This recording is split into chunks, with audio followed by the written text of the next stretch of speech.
피조물인 인간이 창조주 하나님을 만나게 된다는 사실은 분명히 보통 사건이 아닙니다. 우리들은 보통 자기 생각을 하며 삽니다. 그리고 자기의 경험 안에서만 모든 것을 판단하고 행동합니다. 사람은 상상해서 경험을 할 수가 없습니다.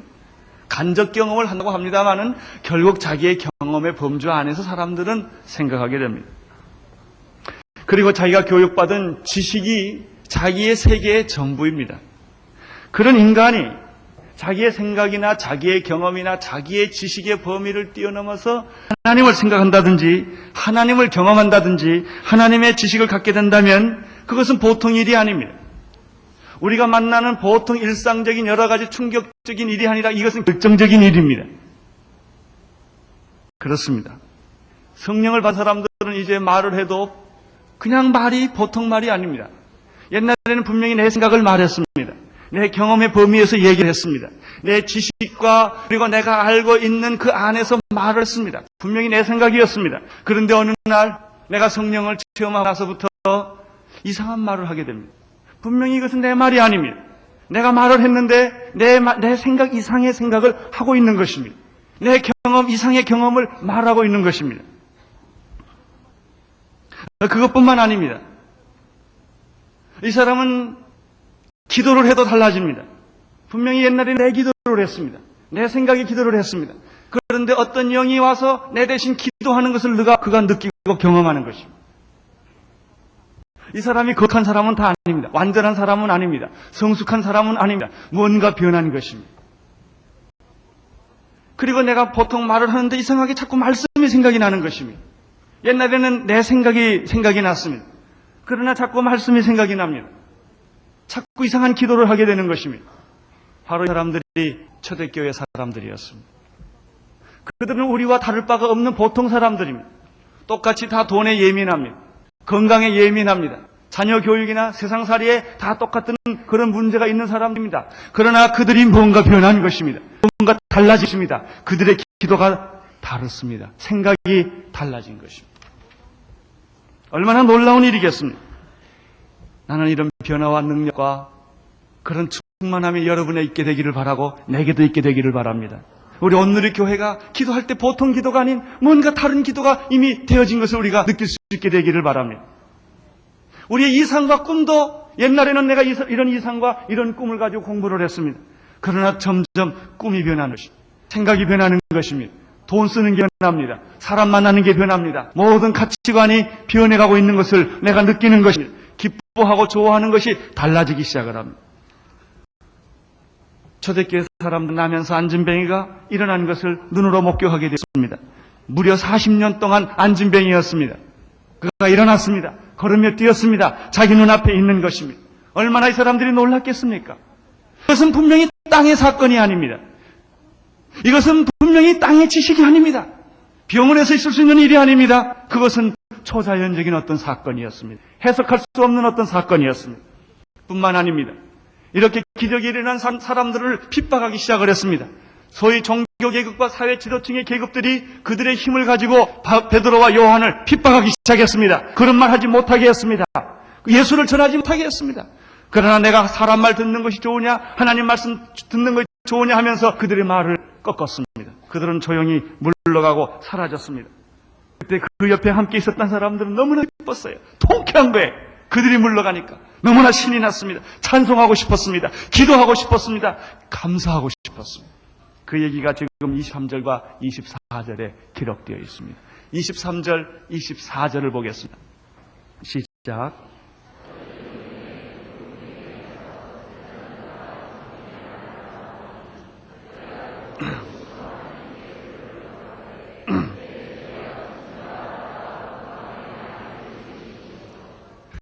우리는 여기서 사도들이 노임의 그 동료에게 가서 제사장들과 장로의 말을 다 고함니 저희가 듣고 일심으로 하나님께 소리 높여 가로되 대주제여 천지와 바다와 그 가운데 만일을 지으신 이시여. 그들은 이렇게 기도하기 시작을 했습니다.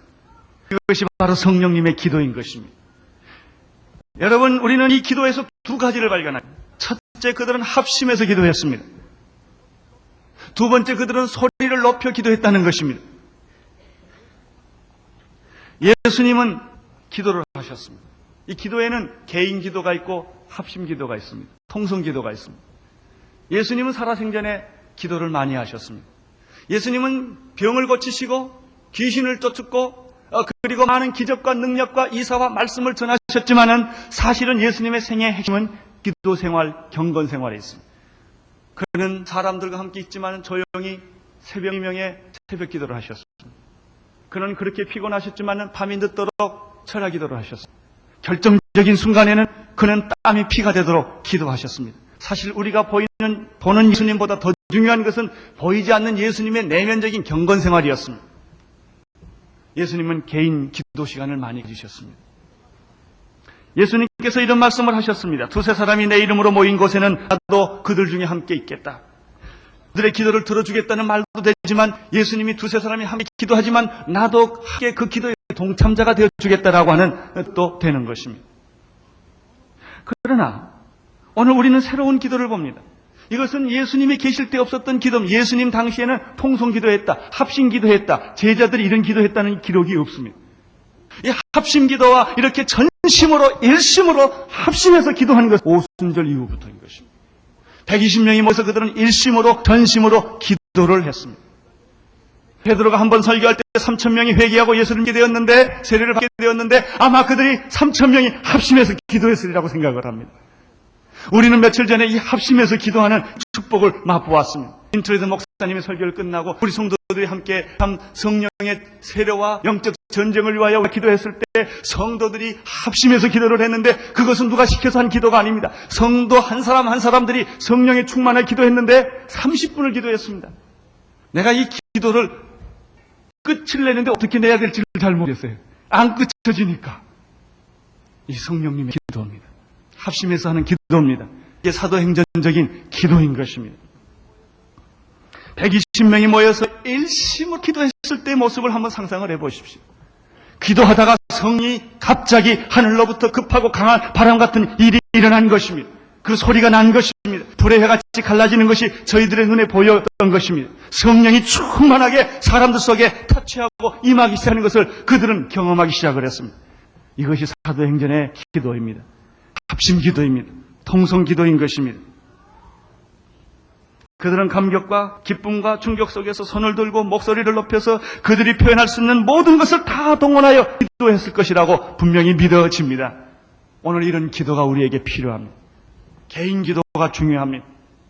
밤이 맞도록 하는 개인적인 철야 기도나 새벽 기도도 중요합니다. 땀이 피가 되도록 하는 기도가 중요합니다. 그러나 성령이 임한 이후에는 이렇게 성도들이 합심하여, 교회가 합심하여 기도하는 일이 필요한 것입니다. 교회란 무엇입니까? 기도라고 말하고 있습니다. 교회란 무엇입니까? 성령님이라고 말할 수가 있는 것입니다. 기도 없는 교회는 교회가 아닙니다. 성령이 없는 교회는 더 이상 교회라고 말할 수가 없습니다. 그건 사람의 집단일 뿐입니다. 프로그램입니다. 제도일 뿐입니다. 한 교파일 수는 있으나 그것은 진정한 그리스도의 몸인 교회라고 말할 수는 없습니다.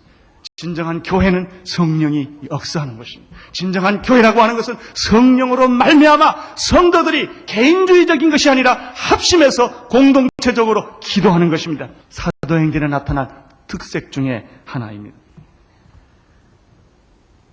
이렇게 합심해서 기도하면 방언이 터지기 시작을 합니다. 방언 기도라는 것이 있습니다. 나는 여러분들이 방언으로 기도할 수 있게 되기를 바랍니다. 놀랍게 성령이 임하는 것입니다. 놀라운 말로 기도하기 시작을 하는 것입니다. 이런 기도 중에는 찬양 기도가 터지는 것입니다. 기도를 하는데 이 기도가 찬양으로 변하는 것입니다. 내 기도의 노래가 찬양이 되는 것입니다. 어떤 사람은 서서 손을 들어서 찬양할 수도 있고 어떤 사람은 무릎을 꿇고 찬양할 수도 있고 기도할 수도 있습니다. 박수치며 할 수도 있고 몸부림치며 할 수도 있는 것입니다. 이번에 우리 성도들이 합심해서 기도하니까 구경하는 사람이 있더라고요. 놀래가지고. 미치지 않았나? 뭔가 좀 감정적인 것이 아닌가? 이거 정말 진짜 기도일까? 이렇게 생각하는 사람도 있어요. 진짜 기도입니다. 사도행전적 기도입니다. 오순절 성령이 임한 이후에 교회가 탄생 이후에 생겼던 새로운 하나의 성령의 역사였던 것입니다. 어떤 사람들은 기도하다 보면 자기도 모르는 멜로디가 내 영혼 깊은 곳에서 넘쳐나는 것입니다. 바로 그것이 우리가 읽는 지금 찬양하는 찬양입니다. 그것은 음악적인 화음이 아닙니다. 그것은 음악의 전문 기술가가 만드는 것이 아닙니다. 기도하다가 찬양을 하다가 신앙 고백을 하다가 그게 찬양이 된 것입니다. 자기도 모르는 멜로디가 자기 귀에 들리는 것입니다. 이것이 찬양입니다. 찬양 기도를 합니다. 어떤 사람은 중보 기도를 합니다. 나와 아무 상관이 없는데 그 사람이 자꾸 생각이 납니다. 뒤통수를 치는 것입니다. 그 나라가 자꾸 생각이 나는 것입니다. 그 나라를 위해서 기도하지 않으면 견딜 수가 없는 것입니다. 중보 기도입니다. 어느 집단을 위해서 기도합니다. 어느 단체를 위해서 기도합니다. 어떤 일을 위해서 자꾸 하나님이 기도를 시키는 것입니다. 그 기도를 하고 싶지 않지만 자꾸 되는 것입니다. 기도를 미리 하게 하시는 것입니다. 이런 집단 기도 속에는 이런 중보 기도가 터지는 것입니다. 지난 8년 동안 하나님께서 온누리교회를 이렇게 성장시켜 주셨습니다. 이렇게 성장되는 온실 속에 자란 것이 아닙니다. 이 지난 8년 동안에 여러 가지 어려움이 많았고 시험이 많았습니다. 고통도 많이 있었습니다. 그러나 그때마다 성도들이 나한테 전화해 주는 사람들이 있었습니다. 목사님 혹시 무슨 일 없어요? 기도하는 내 마음이 교회를 위해서 기도하면 눈물이 나고 아파요. 무슨 일 없어요? 이렇게 전화하는 사람이 있습니다. 목사님 제가 기도할게요. 목사님 6개월 후에 이런 일이 있을 거라고 성령님이 말씀하세요. 준비하세요. 여러분 이런 성도들의 기도 때문에 나는 교회가 잘 지켜졌다고 믿습니다. 그런 사람들이 있었습니다. 교회는 그냥 된 것이 아닙니다. 성도들이 눈물을 흘리며 참으로 하나님 앞에 무릎 꿇고 기도한 그 중보 기도 덕분에 교회가 이렇게 든든히 오늘까지 서게 된 것입니다.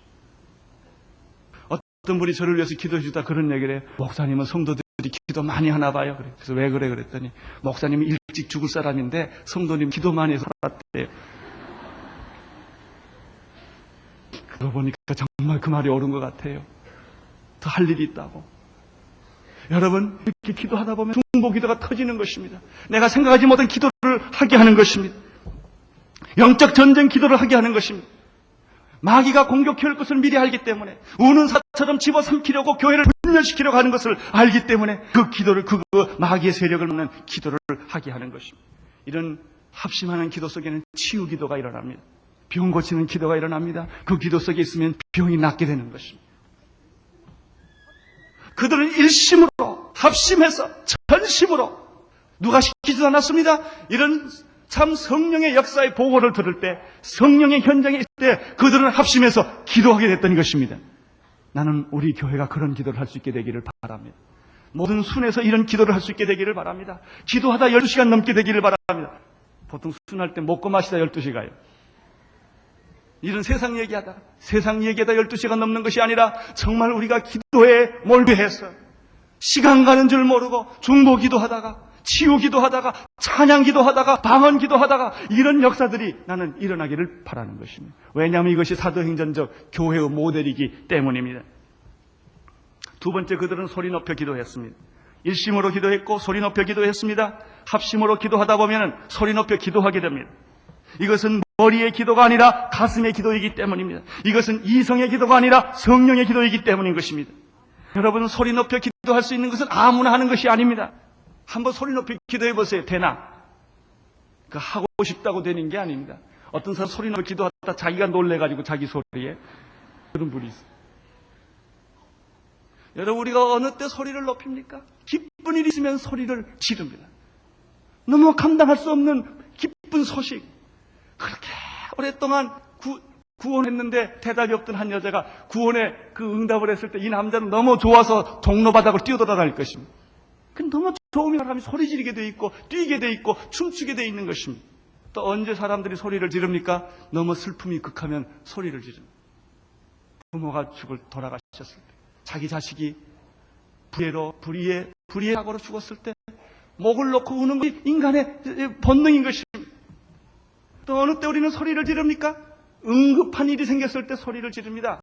여러분 병원에 못 온 사람은 다 정상적으로 진료권을 끊고 약속을 해서 병원 갑니다. 그러나 환자가 생겨서 다리가 부러지고 지금 피가 나고 지금 사태가 생기면 언제 진찰을 끊습니까? 그냥 그대로 가는 것입니다. 주소를 적을 시간 없으면 치료부터 해야 되는 것입니다. 여러분 인생의 벼랑길에 서 있는 사람이 있습니다. 다 이렇게 점잖게 폼 잡고 앉아있지만 사실 마음속에 인생 지금 벼랑길에 있는 사람이 여기 있을지 모릅니다. 오늘 죽느냐 사느냐가. 내 지금 사업이 오늘 여기서 망하느냐 안 망하느냐 하루하루를 이렇게 참 초죽음으로 사는 사람들이 있습니다. 그 사람들이 어떻게 점잖게 예수를 믿겠습니까? 소리 지르지 않으면 견딜 수가 없을 것입니다. 그런 사람들은 산에 가서 나무 뿌리를 몇 개씩 뽑아야 될 것입니다. 너무 급하니까. 그렇습니다. 여러분, 이 사람들은 소리 지를 수밖에 없었습니다. 너무나 놀랍기 때문에, 하나님의 사건이 너무나 놀랍기 때문에, 너무나 충격적이기 때문에. 여러분은 이런 하나님을 경험하셨습니까? 여러분은 이런 성령님을 경험하셨습니까? 우리는 소리 지를 필요도 없을 정도로 성령 체험이 없는 사람이 있습니다. 그저 어제가 오늘이고 오늘이 내일이고, 그저 일평생 그냥 그렇게 이렇게 졸듯 사는 것입니다. 교회 왔다 갔다 하는 것입니다. 그것이 여러분을 어떻게 변화시키겠습니까? 그것이 진정으로 여러분의 삶을 변화시킬 수가 있겠습니까? 그렇게 뜨뜻미지근하게 믿는 것이 이 나라를 변화시킬 수 있다고 생각하십니까? 아닙니다. 성령의 사람들은 그런 사람들이 아니었습니다. 이 성령의 사람들은 보면 이 생각이 끊임없이 확장을 합니다. 생전이 확장하듯이. 지금 우리 온누리교회가 이렇게 하나님께서 큰 교회를 축복해 주었습니다. 내 마음은 솔직히 여기에 있지 않습니다. 이런 온누리교회를 소련에도 하나 세우고 싶고, 중국에도 세우고 싶고, 이 미국에도 세우고 싶고, 곳곳에다 좀 세웠으면 좋겠던 그런 마음이 끊임없이 납니다. 대한민국 전체에다 좀 이걸 다 뿌렸으면 좋겠습니다. 그렇습니다. 성령을 받은 사람들은 한 곳에 머물러 있지를 못합니다. 안주하지를 못합니다. 그곳에 그냥 있지를 못합니다.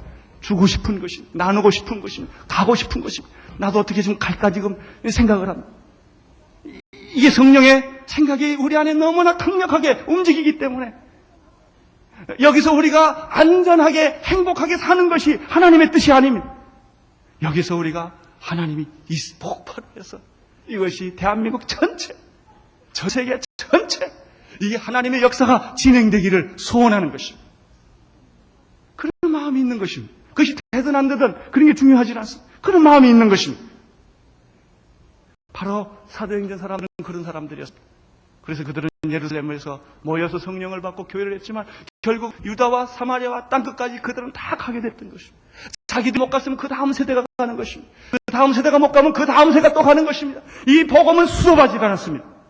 성령님의 역사는 절대로 수도하지 않습니다. 계속 진행하는 것입니다. 그들이 일심으로 소리 높여 기도를 했는데 이 기도 속에 하나님의 영광이 나타났습니다. 그러면 그들의 기도의 내용은 무엇입니까? 성경을 계속해서 보겠습니다. 24절을 같이 다시 한번 읽겠습니다. 시작. 저희가 듣고 일심으로 하나님 소리 높여 가로되 대주제여 천지와 바다와 그 가운데 만유를 지으신 이시여. 첫째, 그들이 하나님의 이름을 불렀는데 여기서는 하나님을 대주제시여 이렇게 불렀어요.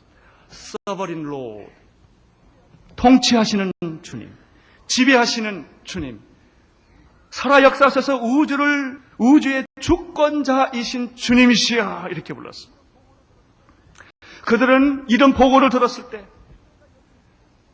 나면서 안진뱅이가 여기에 있고 이를 핍박하던 무리들이 다 떠났을 때 그런 바로 이 하나님이 우주를 통치하시고 지배하시고 섭리하시고 우주의 주인이신 그분이 느껴진 겁니다. 그분이 실감인 것입니다. 여러분은 하나님이 실감이 나십니까? 하나님 그러면 멀리 계신 하나님이십니까? 나와 함께 계신 하나님이십니까? 우리 하나님은 침묵하시는 하나님이십니까? 내 귀에 속삭이는 하나님이십니까?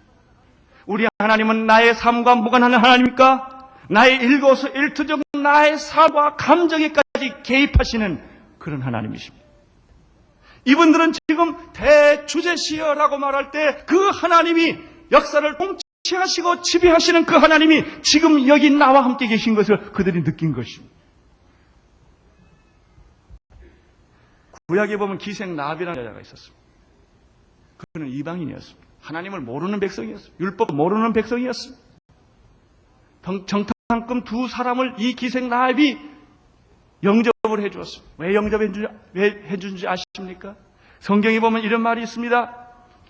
이스라엘이 홍해를 건너서 요단 저편에 아모리 사람과 두 왕을 전멸시키는 소문을 듣고 마음이 녹고 정신을 잃었습니다. 이렇게 보고를 했어요. 이 여자는 하나님 모르는 여자입니다. 하나님에 대한 소문을 들었습니다. 이스라엘 백성이 애굽에서 60만 명이 나왔는데 홍해를 갈라왔다더라. 그 하나님은 누구일까? 그 하나님을 생각하니까 천륜이 나는 거예요. 오싹되는 것입니다. 야, 그 하나님은 정말 살아계신 진짜 하나님이구나. 그 하나님은 돌멩이 하나님이 아니구나. 그 하나님은 이 세상의 신이 아니고 참 신인가 보다. 기생 라합이 그렇게 생각을 했어. 그리고 광야를 거쳐오면서 하나님의 기적이 일어나는 소문을 계속 들었을 때 이 기생은 우리 그 하나님의 소문을 듣고 마음이 녹고 정신을 잃었다고 말했습니다. 이분이 하나님이십니다. 여러분, 하나님의 소문을 정말 들었습니까? 우리가 하나님을 믿고 있지만 그 하나님은 개념의 하나님이 아닙니까? 지식의 하나님이 아닙니까? 종교의 하나의 형식의 하나님이 아닙니까? 정말 사 역사하시는, 여러분과 함께 동행하시는, 마음을 녹이고 정신을 잃어버리게 할 만한 그런 하나님입니까? 우리가 정신을 안 잃고 이렇게 살아있는 거 보니까 분명히 하나님 잘못 만나지 않았나 이런 생각을 합니다. 진짜 하나님을 만났다면 우리가 정말 온전하겠습니까? 그 기생 라합은 이 두 정탐꾼에게 뭐라고 한 줄 아세요? 너희 하나님 여호와는 상천하지의 하나님이다. 이 여자가 그런 말을 했어요. 여러분, 이 여자가 이것은 자기의 신앙 고백입니다. 이 말을 했기 때문에 가나안 족속이 다 멸망될 때 그 여자는 구원받게 되는 것입니다. 여러분, 하나님에 대해서 어떤 고백을 하시니? 나는 위대하신 하나님, 창조주 하나님, 역사의 하나님, 오늘 나와 함께 계시는 하나님, 사랑의 하나님, 용서의 하나님, 영원하신 그 하나님이 여러분의 하나님이시기를 바랍니다. 이 하나님을 여러분이 믿고 고백할 때 그 하나님은, 너희 하나님은 상천하지에 살아계신 하나님이라는 말을 했을 때 이 여자에게는 구원이 왔던 것입니다. 아브라함의 하나님은 여호와 이레 하나님입니다. 모세의 하나님은 홍해를 가르신 하나님이었습니다. 여호수아의 하나님은 여리고성을 무너뜨리고 가나안을 점령시킨 하나님이었습니다. 다윗의 하나님은 골리앗을 깨부시는 하나님이었습니다. 여러분은 어떤 하나님을 만났습니까? 여러분의 삶 속에 역사하는, 다윗의 삶에는 이렇게 역사했고 모세에게는 이렇게 역사했고 아브라함에게 이렇게 역사했다면 여러분의 삶에는 하나님이 어떻게 나타나셨습니까?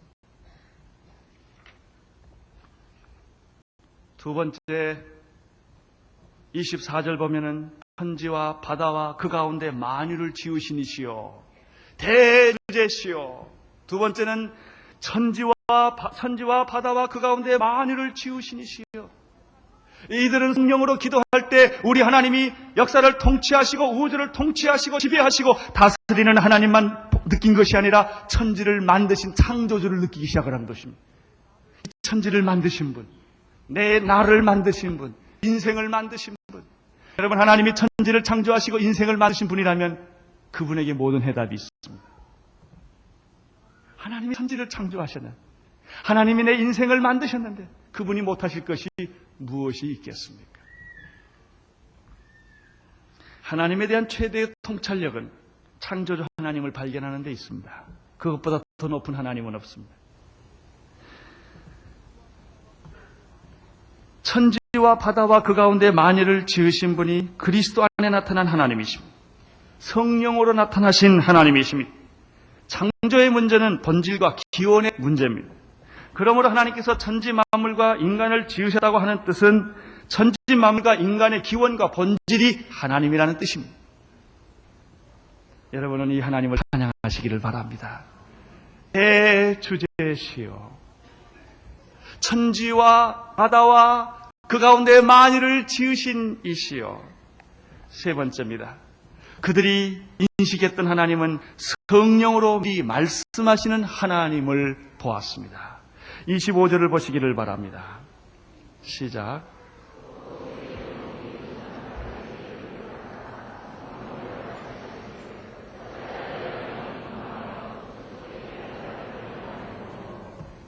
계속해서 읽어주세요.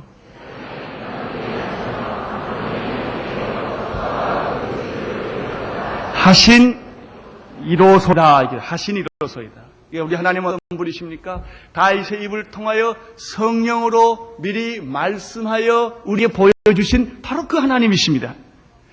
대주제이실 뿐만 아니라 천지와 바다와 만유를 지으신 이뿐만 아니라 역사 속에 개입하셔서 우리를 구원하시기로 계획하셔서 예수 그리스도를 보여주신 바로 그분이신데, 우리 하나님께서 예수 그리스도께서 핍박받을 것을 미리 성령을 통하여 말씀하신 것입니다. 시편 2장 1절 2절을 통하여 말씀하셨습니다. 어찌하여 열방이 분노하며 족속들이 허사를 경영하는 것, 세상의 군왕들이 나서며 관원들이 함께 모여 그리스도를 대적하도다 하신 이로소이다. 하나님께서는 미리 그리스도께서 핍박받을 것을 아셨습니다. 누가 그리스도를 대적하고 핍박을 합니까? 모든 열방이 날뛰며 분노한다고 말했습니다. 모든 백성들이 헛된 일을 계획한다고 말했습니다. 세상의 임금들이 다 들어 일어난다고 말했습니다. 세상의 통치자들이 함께 모여서 주님과 메시아를 대적한다고 이미 오래전에 다윗의 입을 통하여 하나님께서 성령으로 말씀하여 주신 것입니다. 그렇습니다. 그 사건이 지금 바로 여기에 일어나고 있는 것입니다. 과연 그 그리스도를 대적했던 일들이 지금 여기에 일어나고 있습니다. 17절을 보시기를 바랍니다. 시작. 과연 헤롯과 본디오 빌라도 이방인과 이스라엘 백성과 합당하여 하나님이 기름 부으신 거룩한 종 예수를 거스려 28절 하나님의 권능과 뜻대로 이루려고 예하신 그것을 행하려고 이 성에 모였나요? 여러분, 헤롯과 빌라도가 예수 그리스도를 핍박하여 죽였지만은 사실은 그 이전부터 그 예수를 적대하던 세력이 있었다는 것입니다. 그것은 바로 세상의 관원들과 통치자들과 세상 임금들과 모든 백성들과 그리고 이런 악한 세력들이 모든 열방들이 모든 이방인들이 그리스도 오는 것을 거부한 것입니다. 그리스도를 대적했다고 하는 것입니다. 그 그리스도를 대적했던 사탄의 모든 세력들이 누구에게 집중이 됐느냐 하면은 예수님 당시에는 헤롯과 빌라도에게 집중이 된 것입니다. 예수 그리스도를 죽이기 위하여 헤롯과 빌라도는 만납니다. 헤롯과 빌라도는 만날 사이가 아닙니다. 그러나 예수를 죽이기 위해서 만납니다. 사두개인과 바리새인들은 만날 수 있는 그룹이 아닙니다. 서로 적대하고 시기하는 그룹입니다. 그러나 예수를 죽이기 위해서는 사두개인과 바리새인들이 만납니다. 이방인과 이스라엘들은 만날 수가 없는 사람들입니다. 그 당시에는.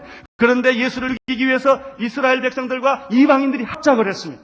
그래서 예수 그리스도를 거부했고 예수 그리스도를 결국 죽이고 말았던 것입니다. 이렇게 그들이 처형한 예수는 누구십니까? 오늘 성경에 보면 그는 하나님의 기름 부음 받은 거룩한 종이라고 말했습니다. 예수는 인간이지만 인간만이 아닙니다.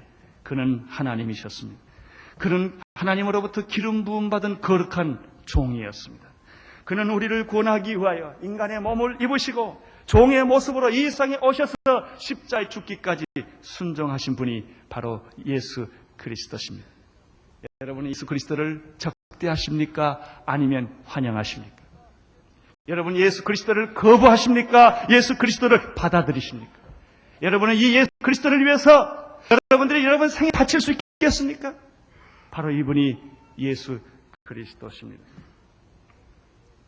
이렇게 그들은 성령으로 기도해 대주제시여 천지와 바다와 그 만유를 지으신 이시여 세 번째로 예수 그리스도의 핍박에 대해서 미리 예언한 바로 그 하나님의 이름을 부르면서 29절에 그들은 다음과 같은 기도를 합니다. 29절 같이 읽겠습니다. 시작.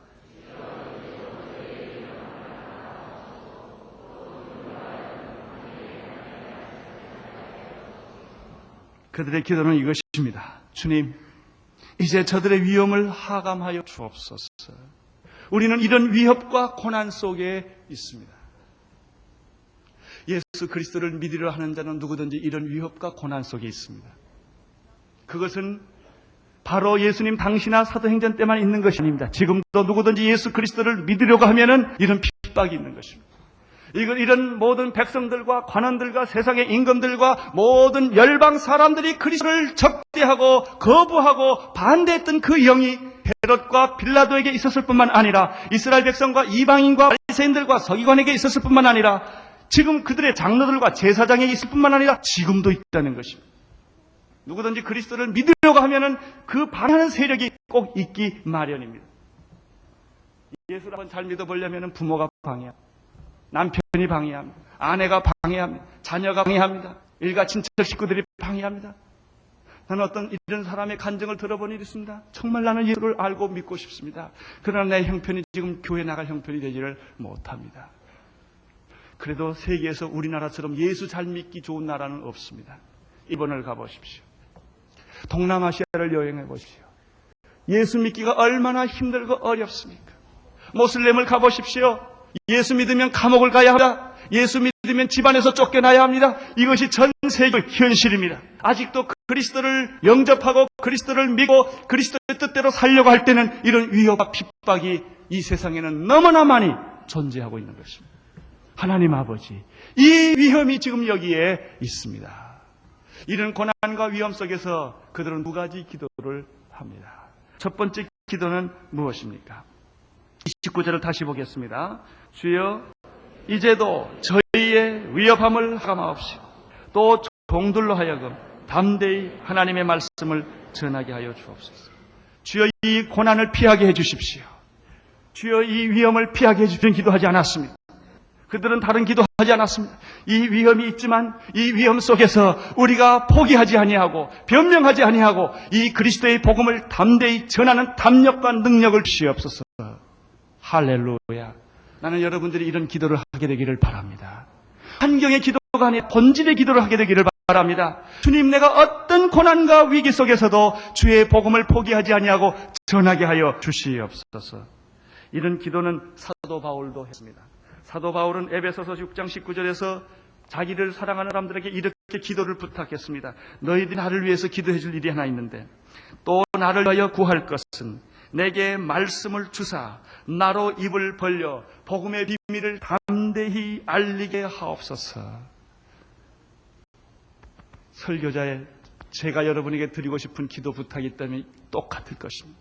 저의 건강을 위해 기도해 주십시오. 저의 가정을 위해 기도해 주십시오. 저의 자녀들을 위해서 기도해 주십시오. 라는 말보다 내가 여러분에게 부탁할 수 있는 기도 제목이 하나 있다면 내가 이 설교자로서 하나님의 말씀을 성경대로 타협하지 않고 전하게 해 주시옵소서. 바로 이 부탁 하나일 것입니다. 이 말씀을 온 세계에 전하게 하여 주시옵소서. 바로 이걸 것입니다.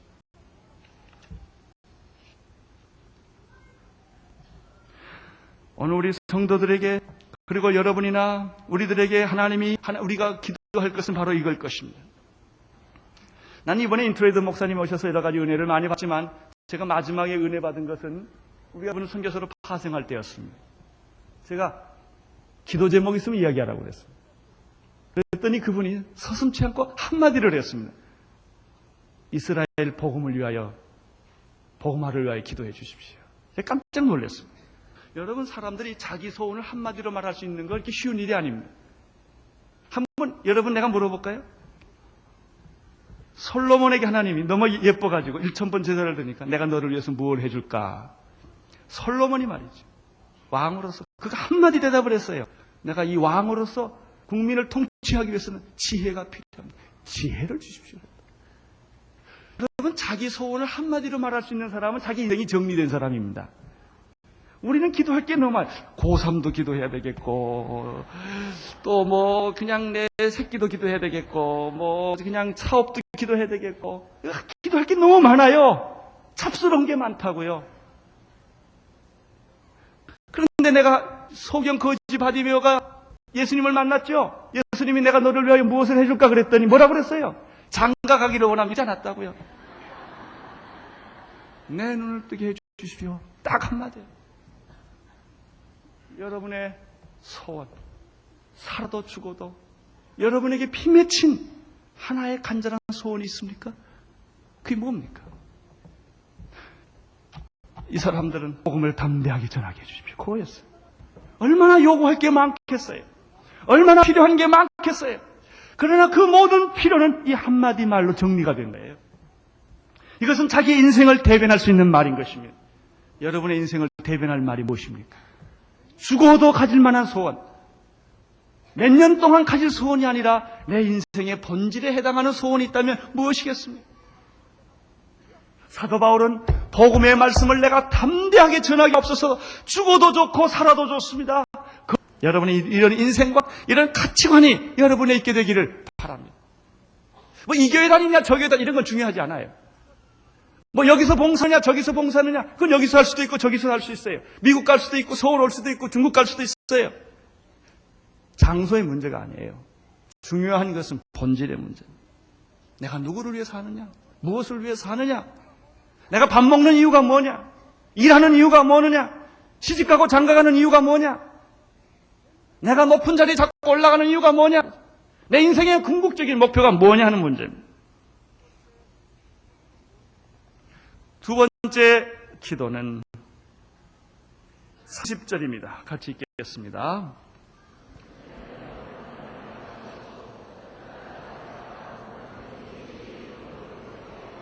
손을 내밀어 병을 낫게 하옵시고 표적과 기사가 거룩한 종 예수 이름으로 이루어지게 하옵소서. 여러분, 이 사람들의 오로지 관심은 주여 내가 위기 앞에서 위협 앞에서 복음을 변명하거나 복음에 도피하지 않고 담대하게 복음의 사도로 순교하게 하옵소서. 복음을 전하게 하옵소서라는 것과 하나고, 또 하나는 이 복음을 전하기 위하여 영적 능력을 주옵소서. 손을 내밀어 병든 자를 고치게 하시고 표적과 기사와 능력들이 나타나게 하여 주옵소서. 누구를 위하여? 나를 위하여가 아닙니다. 주의 영광을 위하여.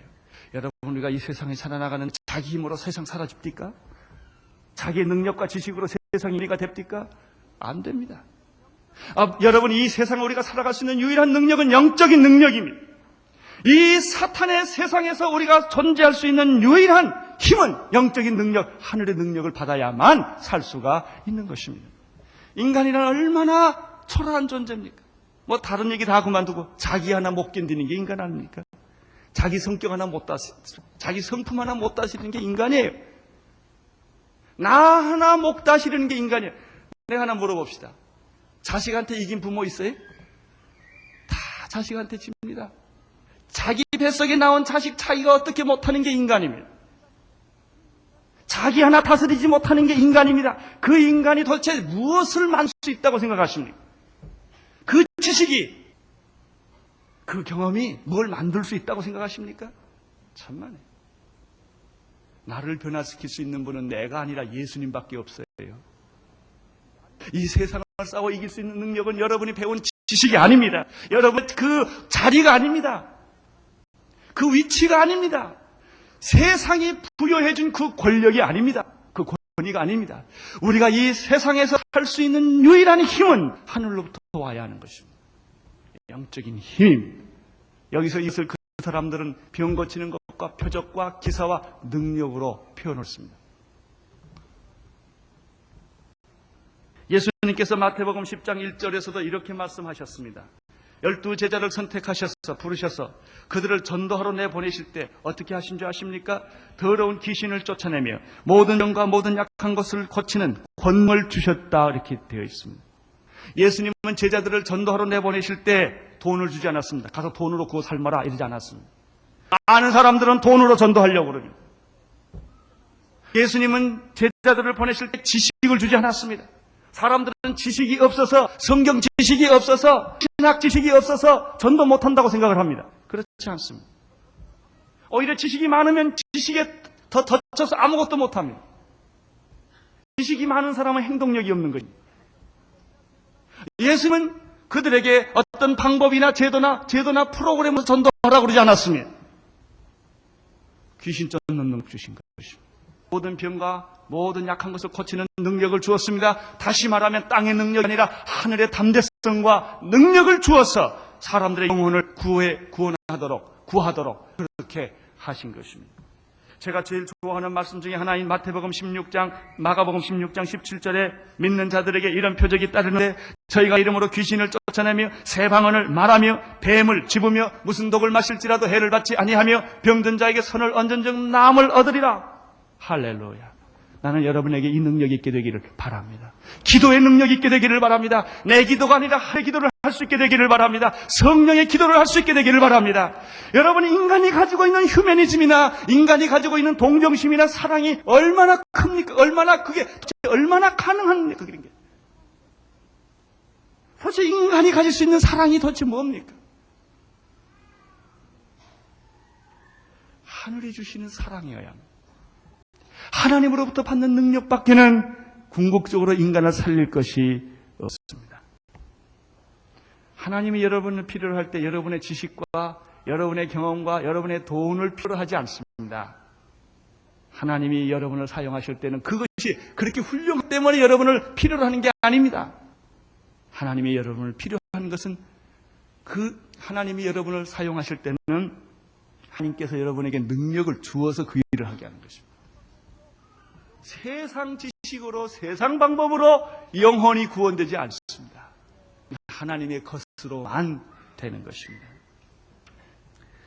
손을 내밀어 병을 고치며라는 말인데, 손을 내미는 것은 믿음의 표시며 안수의 표시입니다. 예수 이름으로 모든 표적과 기적이 일어나게 해달라고 기도했습니다.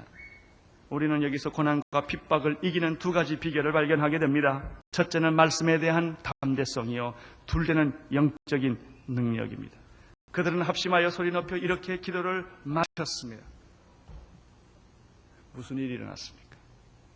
이렇게 합심해서 성령이 기도를 하고 났을 때 무슨 일이 일어났습니까? 31절을 보십시오. 시작.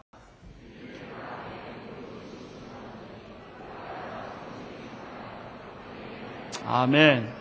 필기를 다함에 모인 곳이 어떻게 했어요? 진동했어요. 지진이 일어났습니다. 나는 실제로 진동이 있었다고 믿습니다.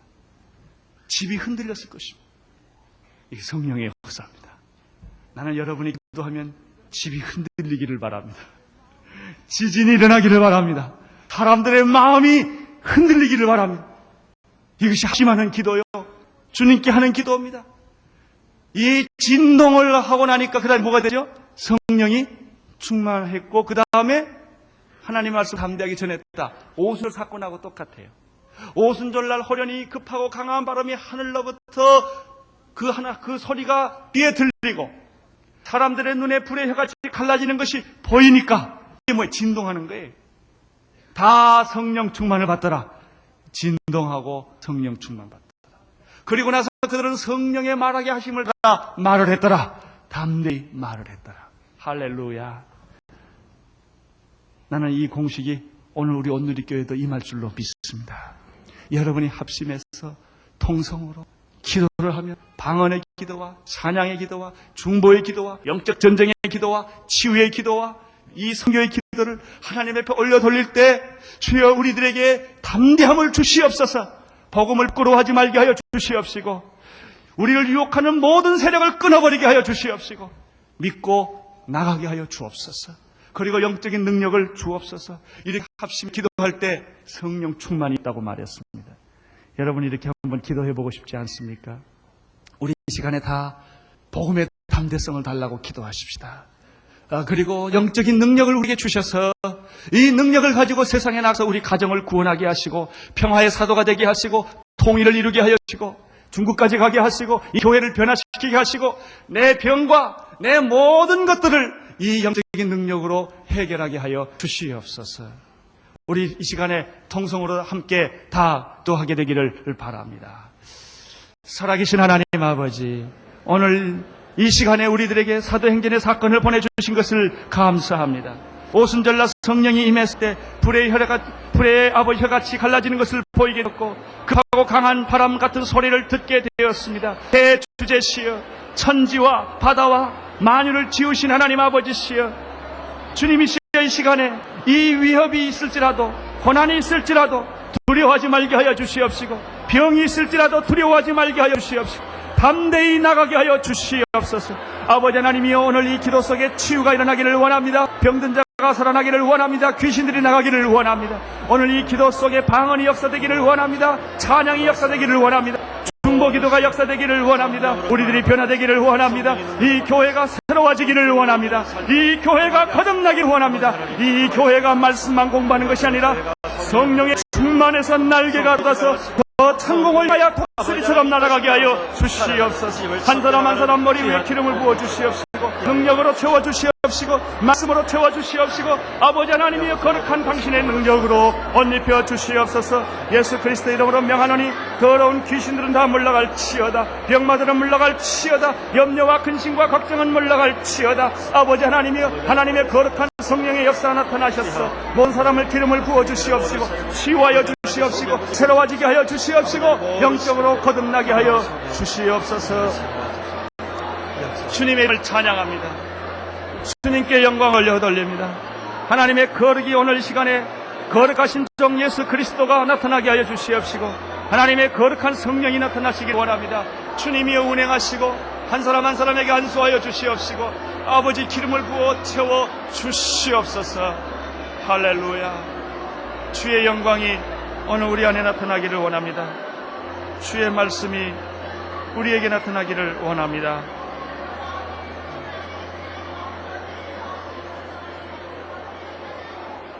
살아계신 하나님 아버지, 오늘 우리들로 하여금 기도하게 하신 주님을 찬양합니다. 우리 온누리교회 사도행전적 교회가 되기를 원합니다.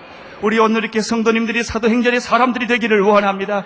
성령의 능력으로 옷 입게 하여 주시옵소서. 성령으로 충만하게 하여 주시옵소서. 담대하게 하나님의 말씀을 선포하게 하여 주시옵소서. 영적인 능력들을 풍성하게 나려 주시옵소서. 예수님 이름으로 기도드리옵나이다. 아멘.